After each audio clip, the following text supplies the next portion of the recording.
Puji Tuhan, Shalom. Saudaraku yang dikasihi oleh Tuhan, pertama-tama kita bersyukur kepada Tuhan.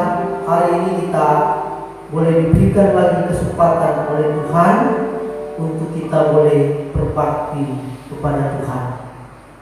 Saudaraku yang dikasihi oleh Tuhan, tidak mengurangi sukacita kita walaupun masih tetap beribadah di rumah masing-masing, tidak merubah sukacita kita, ya. Kita tetap menjadi orang-orang yang boleh menjadi berkat, umat Tuhan yang betul-betul menjadi berkat, yaitu mentaati dan mematuhi apa yang sudah pemerintah tetapkan, ya. Hari-hari ini untuk mencegah penyebaran COVID-19, pemerintah sudah menganjurkan kepada kita semua untuk kita tetap mematuhi, pakai masker kalau keluar, cuci tangan setiap saat, jaga jarak. Jadi kita harus terus mematuhi, karena pemerintah adalah wakil daripada Tuhan di dunia ini. Kalau kita tidak patuh kepada yang kelihatan, bagaimana kita mau patuh kepada yang tidak kelihatan secara mata jasmani kita? Tapi kita percaya umat Tuhan adalah umat yang patuh, umat yang menjadi berkat, ya, dan tidak menjadi batu sandungan, ya, kepada orang-orang lain. Puji Tuhan, kita tetap bersyukur, ya. Mari kita langsung membuka satu kebenaran firman Tuhan terambil dalam Kisah Para Rasul pasal yang ke-16. Kita membaca sebenarnya satu perikop ini, Kisah Para Rasul pasal yang ke-16. Ayatnya sangat panjang, ya, ayat 19 sampai ayat yang ke-40. Tetapi kita akan membaca, saudara yang dikasihi oleh Tuhan, beberapa ayat saja. Kita akan baca mulai ayat yang ke-23 sampai ayatnya yang ke-26. Ini berbicara tentang kepala penjara Filipi. Saya percaya bahwa Bapak Ibu Saudara sekalian sudah sering membaca, sering mendengarkan tentang ayat firman Tuhan ini. Kita membaca ayat yang ke-23 dari Kisah Para Rasul pasal yang ke-16, ayat 23 sampai ayat yang ke-26. Nanti Bapak Ibu Saudara sekalian yang ada di rumah boleh baca keseluruhan daripada perikop ini, ya. Kita akan baca mulai ayat 23 sampai ayat yang ke-26. Kalau sudah menemukan bagian firman Tuhan ini, mari kita akan baca bersama-sama. Mulai ayat yang ke-23. Setelah mereka berkali-kali didera, mereka dilemparkan ke dalam penjara. Kepala penjara diperintahkan untuk menjaga mereka dengan sungguh-sungguh. Sesuai dengan perintah itu, kepala penjara memasukkan mereka ke ruang penjara yang paling tengah dan membelenggu kaki mereka dalam pasungan yang kuat.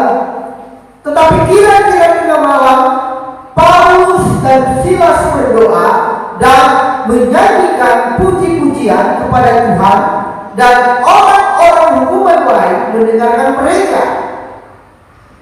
Ayat 26. Akan tetapi terjadilah gempa bumi yang hebat, sehingga sendi, dan seketika itu juga terbukalah semua pintu dan terlepaslah belenggu mereka semua.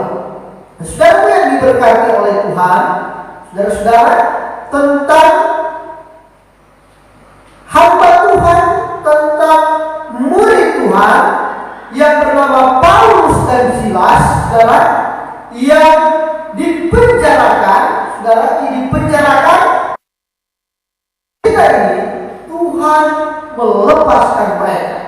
Nah, saudara yang dikasihi oleh Tuhan, kalau kita membaca firman Tuhan ini, kenapa mereka Saulus dan Silas adalah murid-murid Tuhan yang terus menyaksikan tentang Tuhan Yesus. Dia bangkit dan dia naik ke surga. Paulus dan Silas adalah murid-murid Tuhan yang mengajarkan jalan kebenaran bagi banyak orang. Mereka dipakai oleh Tuhan yang luar biasa sekali pemakaian Tuhan pakai kedua murid Tuhan ini untuk boleh menjadi berkat, menjadi saksi bagi banyak orang. Saudara, kalau kita lihat ketika mereka menyampaikan tentang jalan kebenaran, tentang Tuhan, tentang kabar baik, saudara, mereka tidak disukai. Siapa yang tidak menyukai? Saudara, tentunya ya Tuhan punya musuh yang bernama iblis atau setan. Jadi manusia itu bukan musuh kita sesama manusia, karena firman berkata bahwa perjuangan kita bukan melawan darah dan daging. Musuh kita bukan kepada manusia, tetapi firman berkata lawanlah iblis. Saudara, Tuhan datang untuk menjadi manusia, mati, bangkit, dia tebus kita, dia naik ke surga. Saudara, semua dia lakukan untuk satu alasan, supaya saya dan saudara diselamatkan. Inilah yang disampaikan oleh para murid untuk menjadikan semua bangsa murid Tuhan. Saudara, untuk melakukan ini tentunya iblis tidak suka, apalagi saudara hari-hari ini menjelang kedatangan Tuhan semakin dekat. Banyak orang percaya kepada Tuhan dan mereka diselamatkan. Saudara, kalau saudara undur dari perikop yang kita baca, saudara akan menemukan di sana ketika Paulus dan Silas ada di kota yang sama yang bernama Filipi. Saudara, mereka berjumpa dengan seorang perempuan, seorang hamba perempuan yang punya kuasa-kuasa kegelapan. Orang bilang ya orang pintar sakit, karena firman berkata oleh tenungan-tenungan daripada perempuan ini, banyak tuan-tuan yang mendapatkan keuntungan. Artinya kalau di zaman ini orang-orang pintar, ada orang-orang yang supaya sukses, supaya berhasil datang kepada orang pintar. Oleh kuasa-kuasa itu mereka bisa beruntung. Mungkin usaha mereka. Tapi setelah Saulus dan Silas ada di kota itu, perempuan itu terus, kalau saudara baca, dia terus mengikuti Saulus dan Silas, dia terus. Dan dia berteriak, wah, kedua hamba Tuhan ini menyampaikan jalan kebenaran. Jalan kebenaran. Dia terus mengikuti Saulus dan Silas. Saudara yang mendapatkan di sana, saudara baca, namun Paulus ketika dia sudah terusik, dia mengikuti terus, maka Saulus itu dia langsung berhadapan dengan perempuan itu dan menghardik roh yang ada pada perempuan itu. Apa yang terjadi, saudara? Perempuan yang mempunyai roh-roh jahat ini, dia dilepaskan oleh Tuhan. Karena para murid Tuhan diberikan kuasa untuk boleh mengusir roh jahat.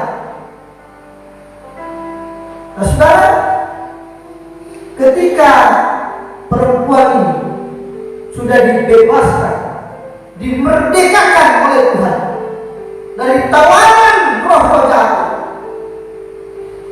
menjadi kerugian bagi para tuan-tuan dari perempuan ini. Sehingga apa yang terjadi? Para tuan-tuan ini, mereka melaporkan murid Tuhan ini, kedua murid Tuhan, Paulus dan Silas. Mereka katakan kepada pemimpin di daerah itu, di kota itu, di zaman Filipi itu, kota jajahan daripada Romawi. Mereka sampaikan kedua murid Tuhan ini, mereka ingin mengajarkan adat istiadat orang Yahudi. Maka mereka ditangkap.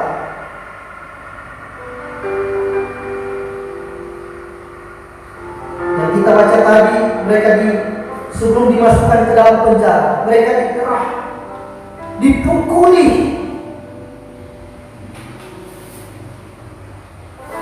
Setelah itu mereka dimasukkan ke dalam penjara. Saudara kalau membaca, simak dari apa yang kita baca. Dimasukkan di dalam penjara, berapa lapis? Sudah di dalam penjara, saudara. Mereka berdua itu dipasung. Wah, ya. Sudah di dalam penjara, mereka dipasung lagi. Saudara tahu pasungnya? Orang dipasung, ada balok dibikin, lubang kaki baru ada juga pasung juga dengan tangan, kaki dengan tangan. Betapa menderitanya mereka. Tetapi sekalipun mereka dipasung, mereka tidak bisa melakukan apa-apa. Tapi mulut mereka tidak bisa dipasung. Saudara, keadaan Saulus dan Silas ketika saya membaca firman Tuhan ini dan mulai merenungkan firman ini, keadaan Saulus dan Silas ini seperti keadaan kita hari-hari. Pergumulan dua orang murid Tuhan yang bernama Saulus dan Silas. Ikut Tuhan, lakukan apa yang Tuhan inginkan, tapi berakhir menderita, ditangkap, dimasukkan ke dalam penjara, dipasung. Ternyata ikut Tuhan tidak, jalan itu terus baik. Ternyata ikut Tuhan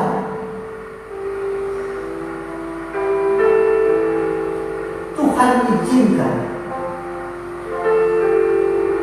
ada keadaan-keadaan yang tidak baik.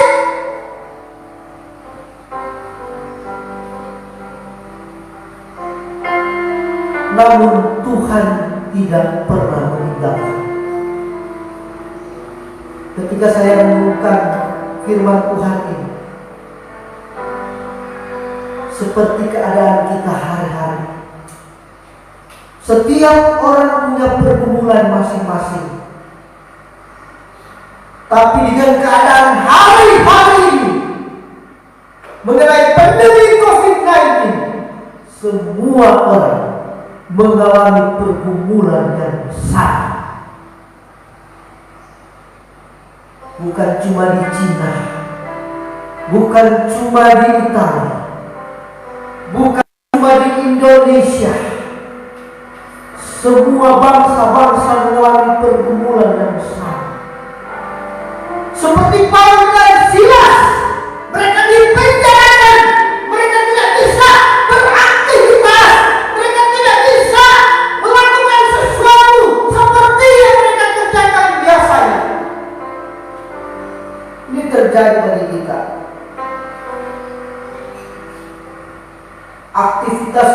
terbatas.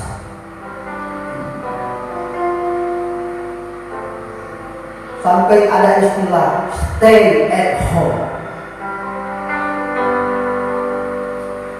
Di rumah saja. Bangun tidur, jumpa dia. Siang makan, jumpa dia.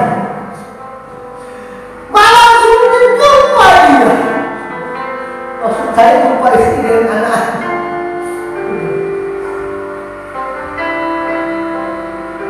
Berapa bulan itu? Tetapi sebagai anak Tuhan kita tidak akan pernah bosan melihat pasangan hidup kita. Saudara, ada begitu banyak orang yang bisa sekali melakukan seperti pada hari-hari kemarin, bisa bekerja dengan bebas, bisa berusaha dengan bebas.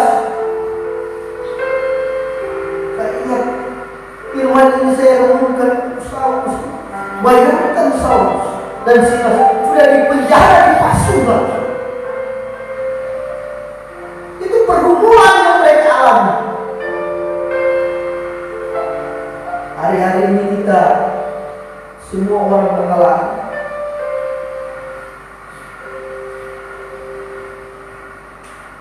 Tetapi saudara yang dikasih Allah, dari cerita ini kita lihat, walaupun mereka mengalami pergumulan yang berat,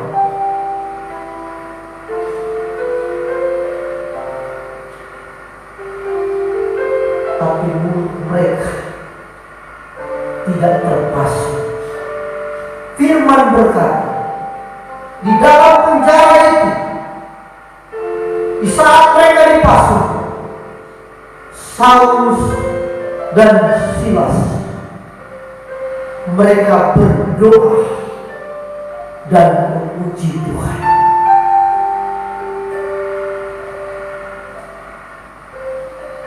Ketika pujian doa diberikan, firman berkata, maka bukan cuma pasung yang terlepas, tapi pintu-pintu penjara terbuka.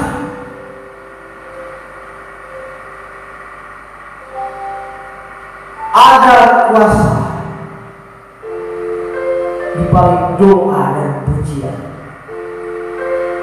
Pagi hari ini saya memberikan tema khotbah saya, yaitu kuasa doa dan pujian. Kuasa doa dan pujian di tengah-tengah pergumulan hidup. Tema kita pagi hari ini, kuasa doa dan pujian di tengah-tengah pergumulan hidup. Saudara percaya ada kuasa di balik setiap doa-doa kita, pujian kita, amin.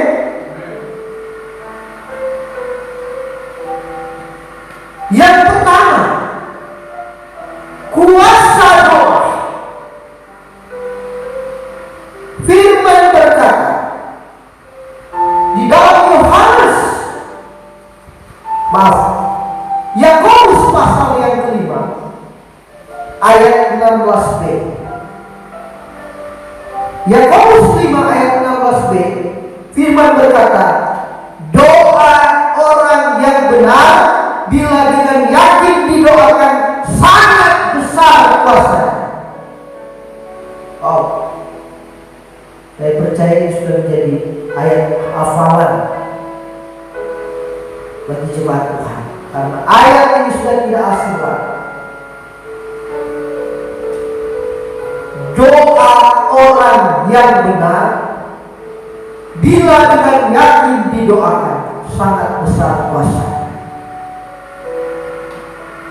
Firman tidak tulis doa yang benar, doa yang bagus sekali,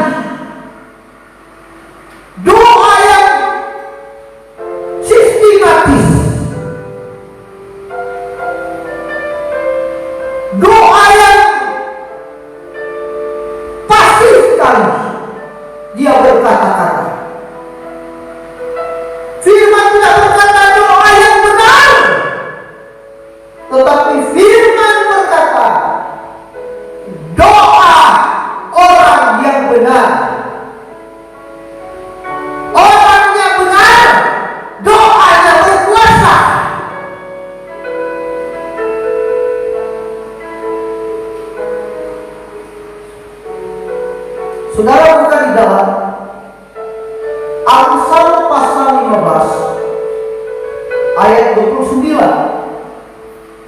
Amsal pasal 15 ayat 29. Firman berkata, Tuhan itu jauh daripada orang fasik, tetapi doa orang benar didengarnya.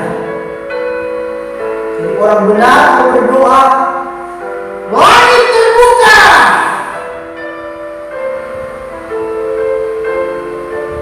Tuhan benar dan Tuhan menjawab.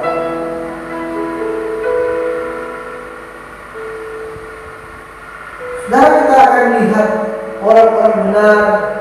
Saudara, kalau lihat orang-orang benar yang berdoa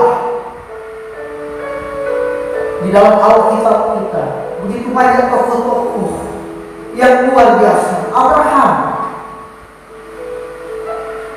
Kejadian 20 ayat 17 sampai 18. Lalu Abraham berdoa kepada Tuhan, dan Tuhan menyembuhkan Abimelek dan istrinya dan budak-budaknya perempuan, sehingga mereka melahirkan anak.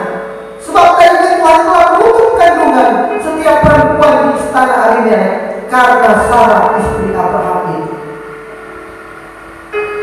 Ketika Abraham dan Sarah pergi ke tempat di mana Raja Abimelek, ini adalah Raja Gerar. Karena Sarah begitu cantik rupanya, dia takut mengaku bahwa Sarah ini adalah istrinya. Dia takut nanti dia dibunuh baru diambil Sarah. Ketika berjumpa dengan raja, singkat cerita saudara, dia katakan ini saudara. Lalu raja menginginkan Sarah ini, Abimelek. Dia ingin menjadikan istrinya. Tetapi Tuhan datang dalam mimpinya. Tuhan berbicara kepada Raja Abimelek, tidak boleh. Itu adalah istrinya daripada Abraham. Dia adalah seorang nabi. Kata firman Tuhan, kalau saudara baca. Dan pada akhirnya Tuhan berkata, kalau engkau tidak menyerahkan Sarah, jadi waktu keinginannya saja, saudara, Tuhan hukum raja itu. Bahkan istrinya dan budak-budaknya perempuan, Tuhan tutup kandungan.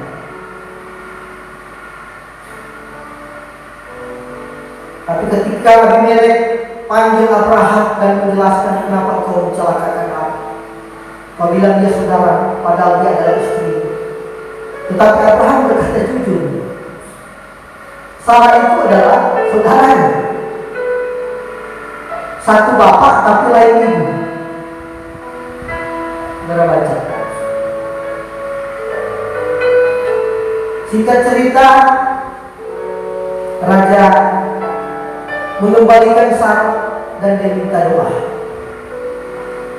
supaya Abraham berdoa bagi dia dan supaya Tuhan tidak menurunkan murka. Dan Abraham adalah orang benar, bapak orang beriman. Abraham berdoa dan Tuhan beriman. Tuhan membuka kandungan daripada istri dan budak-budak daripada Raja Abimelek, Raja Gerar. Doa orang benar besar kuasa.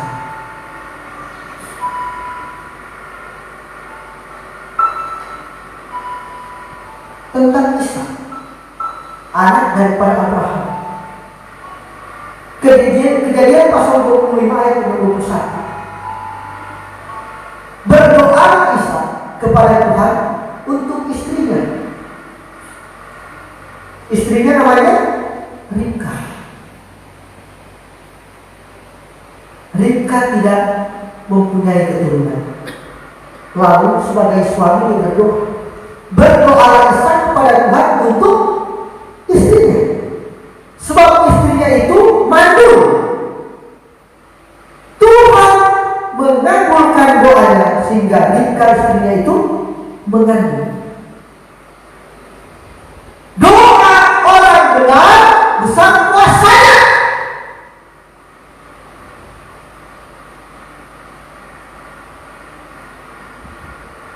Kuasa doa di tengah pergumulan.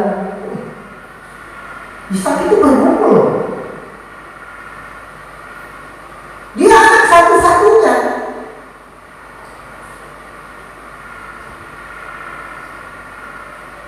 Yang dari keturunan apa ya? Pilihan. Oleh saudara. Nah, saudara dikasih oleh Tuhan. Ketika dia berdoa, memohon kepada Tuhan, Tuhan dengar dan Tuhan percaya. Siapa Ishak? Dia adalah orang benar.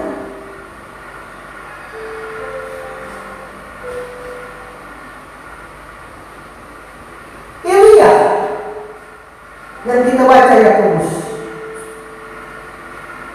Firman berkata dalam Yakobus 5 ayat 17, Elia adalah manusia biasa, sama seperti saya dan saudara. Firman berkata dia sudah sungguh-sungguh berdoa supaya hujan jangan turun. Tuhan dengar.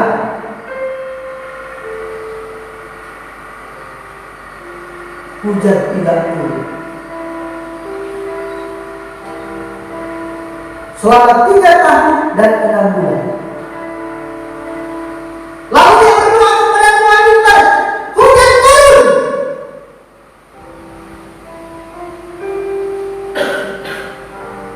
Tuhan dengar. Tuhan turunkan hujan.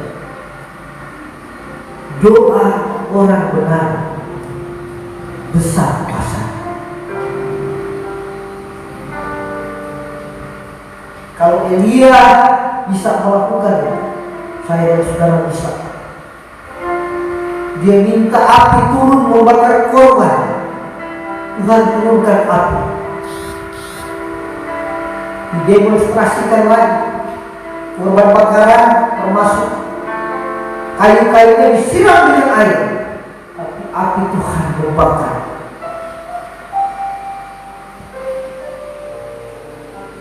Itu dari permintaan permohonan seorang yang bernama Elia.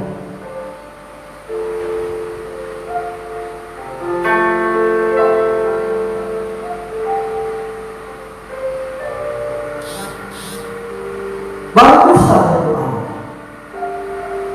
Bilangan 11 ayat 1 sampai 3. Pada satu kali bangsa itu bersungut-sungut di hadapan Tuhan tentang nasib buruk mereka. Dan ketika Tuhan mendengarnya, bangkitlah murkanya. Kemudian menyala api Tuhan di antara mereka dan merajalela di tepi tempat perkemahan. Lalu berteriaklah bangsa itu kepada Musa, dan Musa berdoa kepada Tuhan, maka padamlah api itu. Sebab itu orang menamai tempat itu Tabel, karena telah menyala api Tuhan di antara mereka. Ini kisah perjalanan ketika umat Tuhan keluar dari tanah Mesir, tanah perbudakan, dan mereka sedang menuju ke tempat di mana Tuhan inginkan mereka berada. Tanah yang limpah susu dan madu. Tapi dalam perjalanan seperti Saulus dan Silas, perjalanan kita mengikuti Tuhan. Ada saat-saatnya Tuhan izinkan seperti keadaan hari-hari ini. Bukan cuma 1-2 orang, 1 kota, 2 kota, 1 bangsa, 2 bangsa, tetapi semua orang sedang mengalami pergumulan dosa. Dalam perjalanan saudara yang oleh Tuhan, mereka bersyukur. Lawan bersyukur adalah bersyukur. Tuhan mau kita bersyukur. Arti bersyukur berterima kasih kepada Tuhan.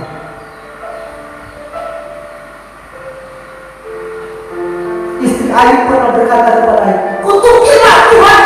Ayub bilang, "Kamu perempuan gila, cuma tahu yang baik-baik saja."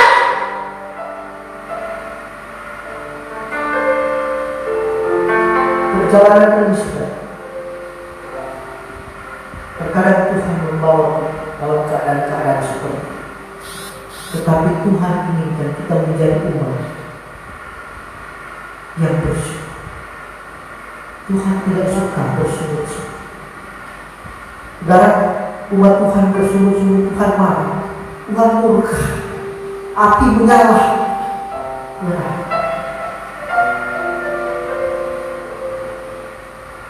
Tetapi orang benar yang bernama Musa berseru kepada Tuhan.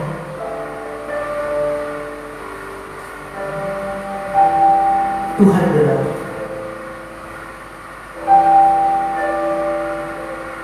Padamlah api. Hari-hari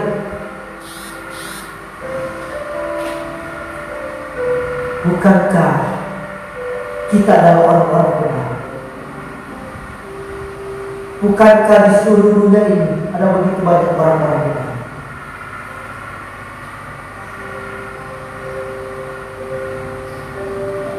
Yang terus berdoa. Hari-hari ini pokok doa yang sama banyak didoakan oleh banyak orang tentang virus corona. Tentunya kita, kerinduan kita, harapan kita supaya corona ini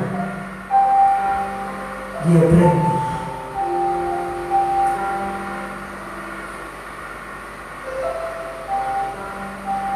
Saya teringat ketika Tuhan izinkan sebelum keluar dari tanah perbudakan, ada tulah di sana. Musa berdoa, Firaun bilang berdoa, kasih berhenti, baru tulah berikut. Artinya Tuhan izinkan segala sesuatu ini supaya orang-orang benar berdoa, Tuhan mendengar doa mereka dijawab. Ada begitu banyak orang yang menyaksikan kuasa Tuhan dan mereka datang kepada Tuhan, percaya kepada Tuhan, dan pada akhirnya mereka diselamatkan oleh Tuhan. Ini rencana Tuhan yang baik. Kesempatan hari-hari ini, gereja Tuhan, saya semua orang benar berdoa supaya Tuhan menyatakan kuasa-Nya bahwa Dia yang sanggup mengendalikan keadaan ini, bahwa Dia yang sanggup untuk menyembuhkan sakit apapun.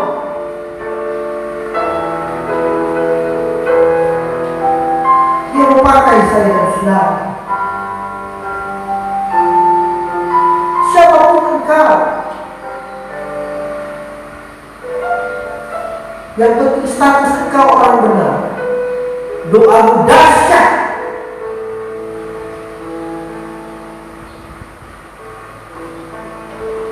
Haleluya. Begitu luar biasa sekali kita ketika doa-doa kita didengar oleh Tuhan, dijawab oleh Tuhan, membuat kegairan kita dengan Tuhan semakin bertambah-tambah.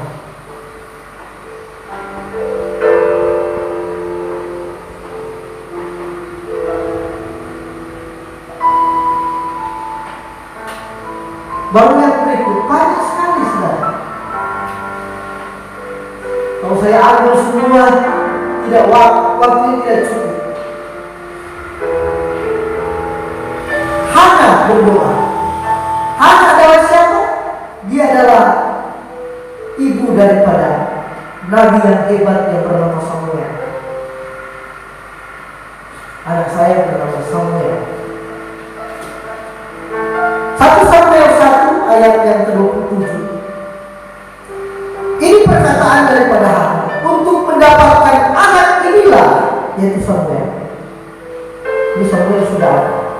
Aku berdoa dan Tuhan telah memberikan kepadaku apa yang kuminta daripada-Mu.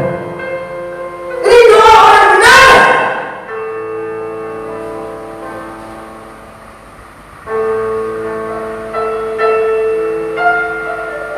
Dalam mengikuti Tuhan, saya dulu saya sebelum menikah banyak pelayanan misi ke pedalaman, pergi di Kalimantan, berdoa di sana. Biasanya ada rumah kecil yang namanya itu rumah tempat penyajian kepada orang mati. Karena di sana animisme.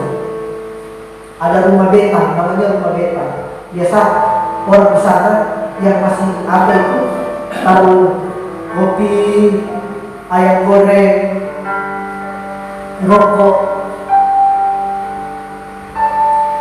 Lalu satu ketika satu desa itu masih ada banyak, semua sudah tidak ada rumah betang. Tinggal satu rumah itu. Waktu di sana kami terus doa keliling. Biasa pagi-pagi pakai trik jalanan pagi, padahal kami berdoa keliling, berdoa untuk desa itu. Dan di rumah itu termasuk tinggal satu-satunya rumah betang di ada rumah itu di samping jemaat. Kami terus berdoa, tiap hari kami berdoa. Sirah minyak berapa berdoa, menghancurkan kuasa kegelapan. Ketika kami pulang dari sana, dengar kabar rumahnya sudah terbakar, sekaligus dengan rumah itu. Rumah betangnya sudah hangus. Berada kesaksian yang luar biasa, saudara. Rumah itu, rumah di sana rumah papan, rumah panggung, rumah papan orang-orang Dayak. Itu bersebelahan dengan rumah jemaat. Waktu terbakar rumah itu, jemaat bilang harusnya rumah itu jemaat terbakar, tapi seperti ada dinding kaca, artinya mantul. Doa orang benar besar kuasanya. Kita berdoa meminta Tuhan menghancurkan segala kuasa. Tuhan benar.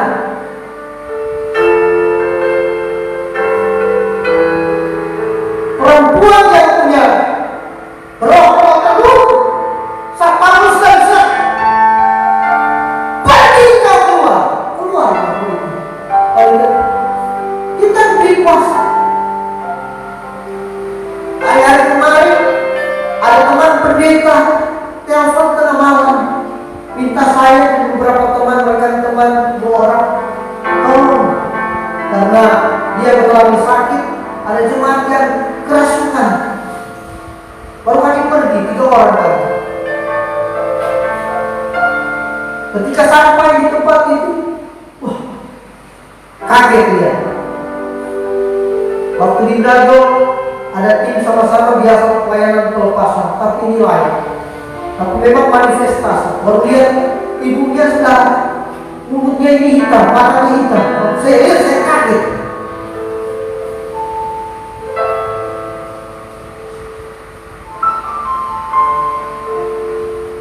Sebagai hamba Tuhan, sebagai murid Tuhan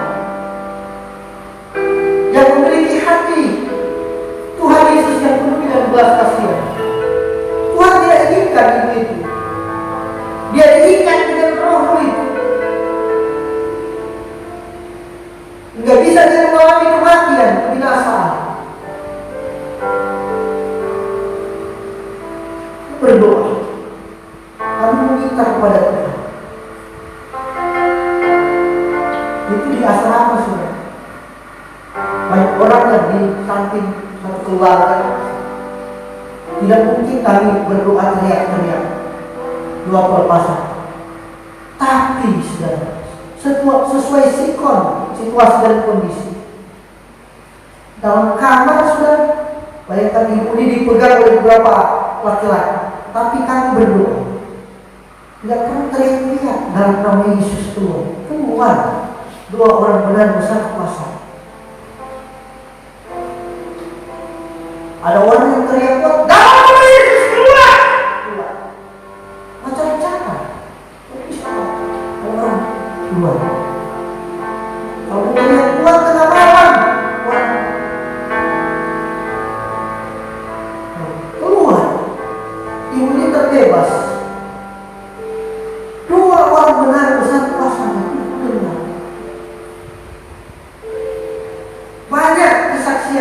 kasihan. Doa-doa yang dijawab oleh Tuhan banyak.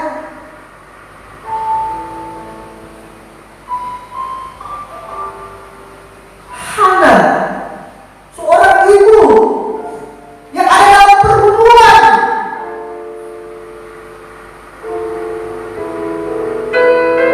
Istri yang satu punya anak, dia hina-hinahan, dia bergumul, dia menangis datang kepada Tuhan. Tuhan dengar, Tuhan jawab. Doa orang benar besar kuasa, bukan doa benar orang benar. Baru tentang Raja Hizkia, 2 Raja-Raja 20 ayat yang kedua.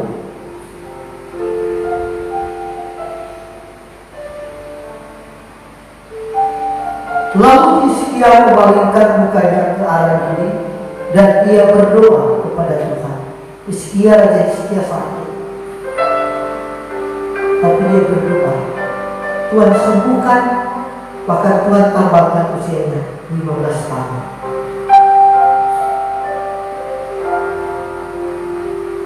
Saudara, keadaan hari ini,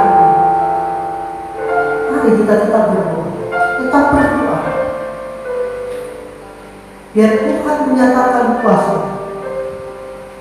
Doa mereka yang sudah terpapar dengan virus corona, supaya Tuhan nyatakan kuasanya sembuh.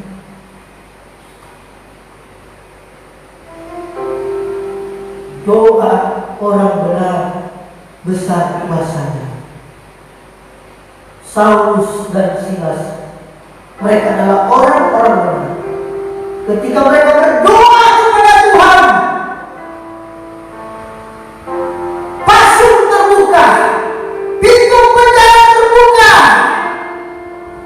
ada kelupasan, ada pembebasan, ada pertolongan, ada jalan Tuhan.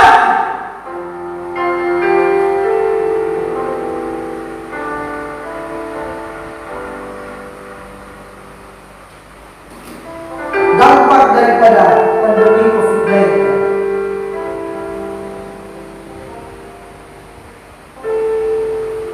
bisa membuat orang juga mengalami takut, mulai bimbang dengan Tuhan, mulai bimbang dengan kuasa-Nya, mulai bimbang dengan janji-janji-Nya.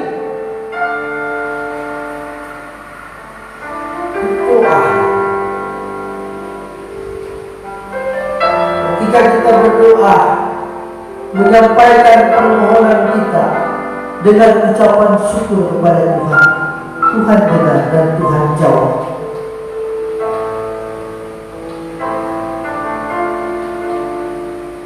Ada saja pertolongan Tuhan.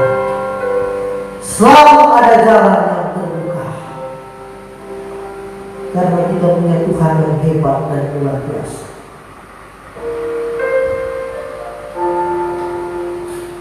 Hari-hari ini doa. Orang sekarang berdoa di aplikasi Zoom, hampir semua orang doa segala macam. Pagi berdoa, siang malam, saya apa-apa lain. Yang penting kita doa. Doa bersama-sama.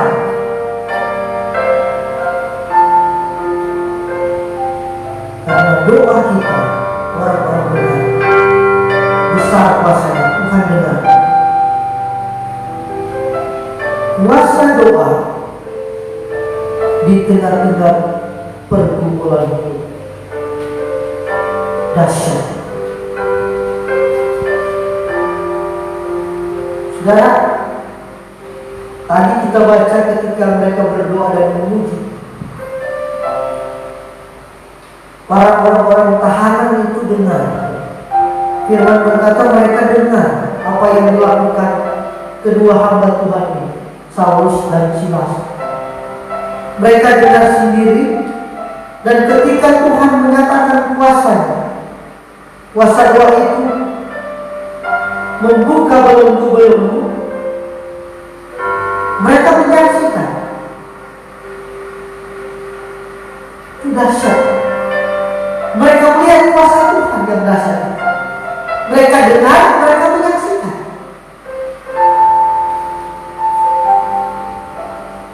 Bahkan dampaknya kepada kepala penjara. Ketika dia terbangun, jadi kok pintu terbuka. Karena hukum pada waktu itu berani tawanan lolos, gantinya mereka yang harus mati. Karena kalau sudah baca kejadian sebelumnya, Petrus juga pernah dipenjarakan sebelumnya. Petrus juga sendiri dipenjarakan. Baru tengah malam malaikat Tuhan datang membuka dia, pintu terbuka kalau dia. Setelah cari Petrus tidak dapat, penguasa itu bunuh semua ya penjaga. Itu sebelum kejadian ini. Saulus dan Silas.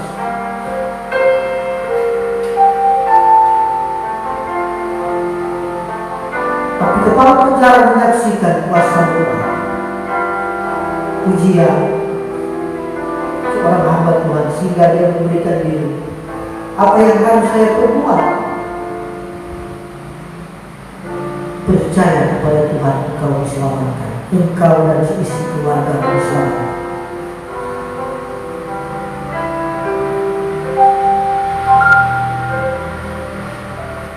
Itu kuasa doa. Dia melebar kemana-mana kuasa doa.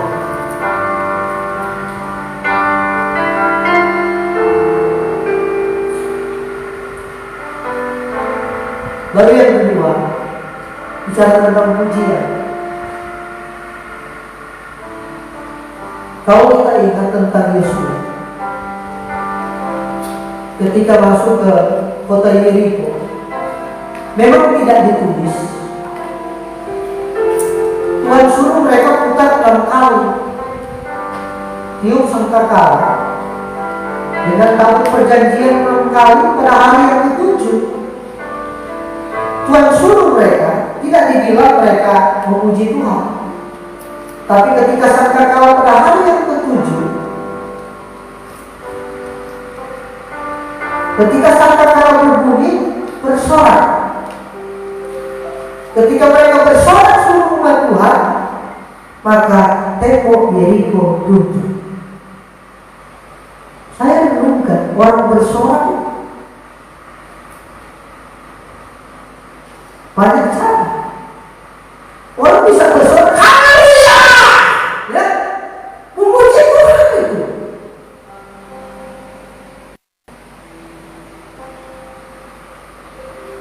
Bersorak atau bersorak. Itu orang bersorak, haleluya, itu bersorak.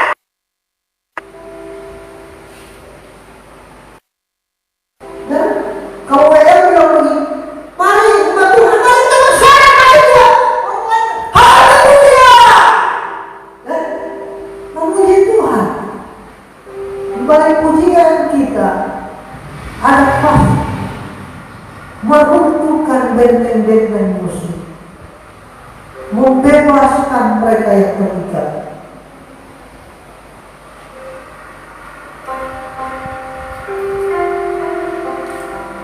Baru tentang Saulus dan Silas, ujian mereka naikkan firman Tuhan. Mereka berdoa dan memuji kepada Tuhan. Kuasa dari pujian itu dahsyat.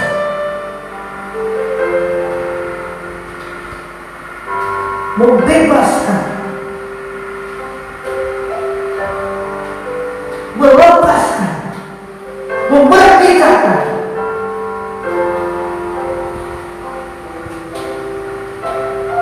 Saudara dan saudara Tuhan, kuasa doa dan pujian di tengah-tengah pergumulan hidup. Mari hari ini kita tetap berdoa, kita tetap memuji Dia, meninggikan Dia. Ada kuasa di balik semuanya itu. Jangan pernah berhenti, tetap doa, tetap puji Tuhan. Kita akan melihat ada pelangi